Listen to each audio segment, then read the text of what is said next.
Hindi naman pinalampas ni House Speaker Martin Romualdez ang umano'y operasyon ng China sa Sandy Cay nitong nakaraang araw.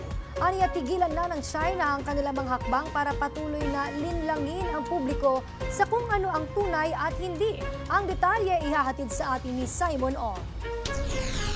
Maring kinundina ni House Speaker Martin Romualdez ang naging aksyon ng China sa Sandy Cay. Ito'y matapos mag-deploy ang China Coast Guard ng kanilang mga tauhan sa lugar para magtayo ng kanilang watawat at magsagawa ng isa umanong inspeksyon dito. Ayon kay Speaker Romualdez, isa lang itong cheap stunt na layong imislead at panindigan ng kanilang mga hindi lehitimong pag-angkin sa Sandy Cay. Binigyan din niya na nasa loob pa ng Philippine territory ang Sandy Cay, 4 nautical miles ang layo sa Pag-asa Island.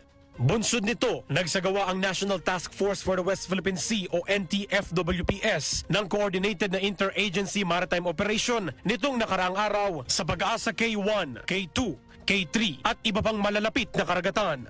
Batid din ni Romualdez na lawful o naayon sa batas ang operasyon na ikinasa ng Philippine Navy, Philippine Coast Guard at Philippine National Police Maritime Group sa karagatang nasasakupan ng bansa. Samantala, nag-iwan naman ng mensahe ang House Speaker sa China. Tama na aniya ang marahas na gawain nito. Respetuhin nila ang international law at tigilan na ang mga cheap stunt para linlangin ang publiko. Nagkakaisa rin, ayon sa lider ng Kamara, ang buong bansa sa paninindigan ng ating depensa at soberenya sa tunay na atin.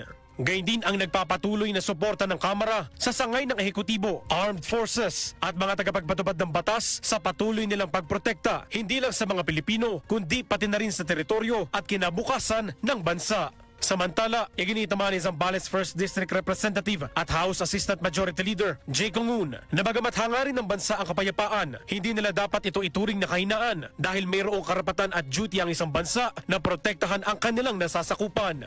Hindi rin aniya isusuko na pamahalaan, gayon din ng mga ahensya nito para ipaglaban ang soberanya sa teritoryong nakapaloob sa Exclusive Economic Zone ng Pilipinas. Para sa totoong balita sa Bagong Pilipinas, Simon Ong, Congress News.